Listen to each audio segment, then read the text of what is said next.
Assalamualaikum warahmatullahi wabarakatuh. Perkenalkan, nama saya Isra Afil Rosnawati, mahasiswi dari kampus TAI Kupang, Prodi Ekonomi Syariah semester 3. Di sini saya akan menyampaikan opini saya terkait pentingnya mempelajari hadis iqtisad. Sebelumnya, saya ingin menjelaskan terlebih dahulu terkait istilah iqtisad. Istilah iqtisad ini belum populer di kalangan masyarakat dan masih sangat terbatas penggunaannya. Ibnu Mansur dalam Lisan Al-Arab menulis kalimat iqtisad berasal dari akar kata qashadu atau qasdu yang berarti lurus, sebagaimana disebutkan dalam firman Allah dalam Quran surah An-Nahl ayat 9 yang artinya, dan hak bagi Allah menerangkan jalan yang lurus, dan di antara jalan-jalan ada yang bengkok, dan jikalau dia menghendaki, tentulah dia memimpin kamu semuanya kepada jalan yang benar. Sedangkan Al-Zabidi dalam kitab Taj Al-Arus menyebut ikhtisad berasal dari kalimat qashada atau qasdu yang berarti sederhana, yang berada di antara bakhil dan israf. Dengan demikian, ikhtisad berarti upaya untuk melakukan sesuatu atau mengatur sesuatu sesuai dengan ketentuan, adil dan seimbang. Penggunaan kata iqtisad juga mengandung arti lurus, mencari keuntungan tanpa menindas orang atau golongan lain, mengutamakan keadilan dan keseimbangan dalam masyarakat yang tingkat ekonominya berbeda-beda. Secara hipotesis, mungkin kata ikhtisad jarang tertulis dalam ayat-ayat Al-Quran dan sanad hadis, atau frekuensi jumlah kata ikhtisad yang tertulis dalam Al-Quran tidak sebanyak frekuensi jumlah kata tabdzir, atau mungkin kata yang semakna darinya, yaitu israf. Akan tetapi, perlu diingat bahwa dimanapun terdapat dua kata ini pasti didahului dengan huruf la yang berarti larangan. Dengan demikian, jika digabungkan, maka kata la tubazir atau la tusrifu secara tekstual berarti jangan berlebihan, sedangkan secara kontekstual artinya adalah ikhtisad, yaitu proporsional dan pertengahan. Disinilah ajaran Islam dalam berekonomi, yaitu agar seorang muslim bertindak tidak berlebihan, pertengahan, dan proporsional. Al-Quran menyebutkan beberapa kata yang seakar dengan ikhtisad seperti waqsid fi maskiyah, sederhanalah atau tegaklah dalam berjalan dan hindari kesombongan, Luqman 19. Qasadu al-sabil, jalan yang lurus, Al-Nahl 9.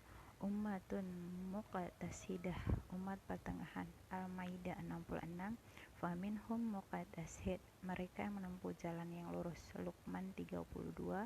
Wa minhum muqtasid, di antara mereka ada yang pertengahan, Fatir 32.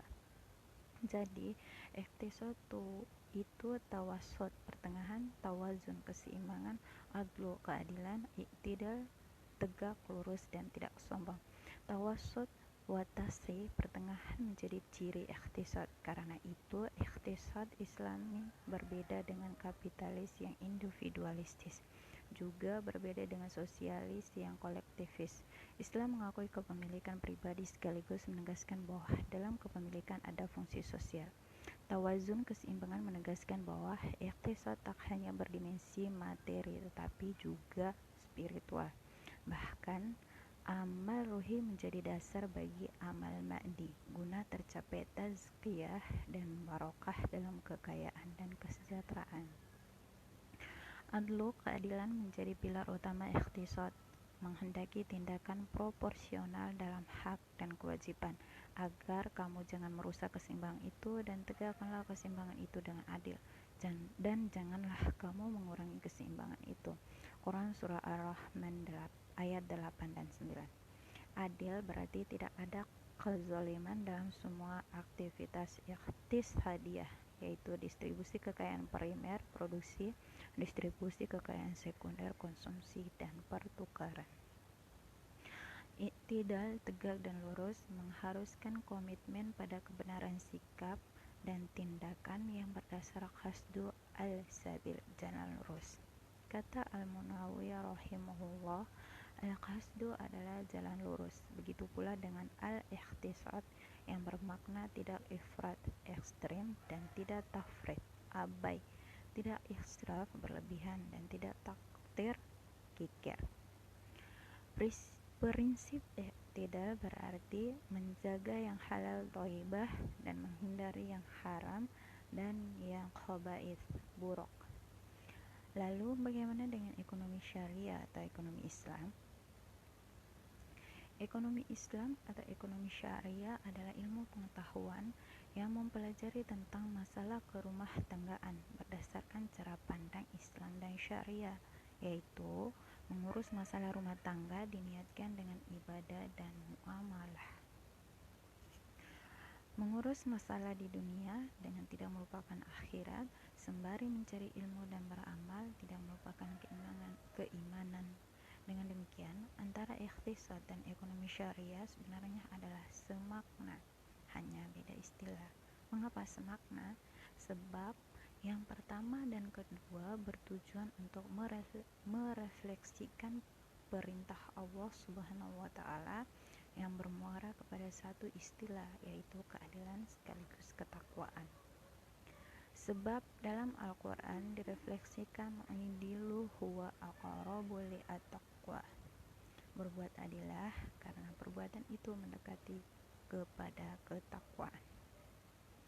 Jika iqtisad adalah adil dengan tidak berlebihan dan melampaui batas, maka ekonomi syariah adalah adil dengan tidak memisahkan antara aspek dunia dan akhirat, tidak berbuat kerusakan, dan menyebarkan kebaikan dan perbaikan. Adil dengan tidak memisahkan antara aspek ibadah dan muamalah. Jadi, hadis iqtisad adalah hadis yang mengkaji tentang perekonomian dalam Islam.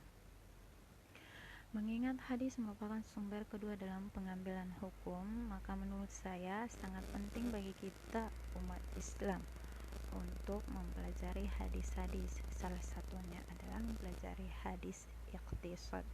Mengapa? Karena itu merupakan salah satu bentuk ketakwaan kita kepada Allah Subhanahu wa Ta'ala, karena telah menjalankan perintahnya dan menjauhi larangannya. Allah telah berfirman di dalam surah Al-A'raf ayat 96 yang artinya, kalau saja mayoritas penduduk di negeri itu beriman dan bertakwa, maka pasti kami akan melimpahkan kepada mereka barokah dari langit dan bumi. Dari ayat tersebut kita dapat mengambil pelajaran kalau saja seluruh penduduk muslim di Indonesia mengamalkan ekonomi Islam dalam kehidupan sehari-hari, maka negeri ini akan menjadi negeri yang barokah dan terhindar dari berbagai bencana. Tidak ada lagi praktik riba yang akan merugikan orang lain, tidak ada lagi memperjualbelikan barang-barang yang tidak jelas hukumnya. Dengan mempelajari hadis iqtisad, kita dapat mengetahui halal haramnya tindakan atau perilaku kita dalam bermuamalah. Yang halal adalah baik, itu yang kita kerjakan, dan yang haram adalah buruk, itu yang kita tinggalkan. Karena saat ini kita berada di zaman yang tak peduli dengan halal dan haram, dan zaman di mana riba semakin merajalela. Dengan kata lain, hadis iqtisad adalah substansi ekonomi Islam. Tanpa hadis iqtisad, tak mungkin ada teladan pola terapan ekonomi Islam. Dengan mempelajari hadis iqtisad, kita dapat mengetahui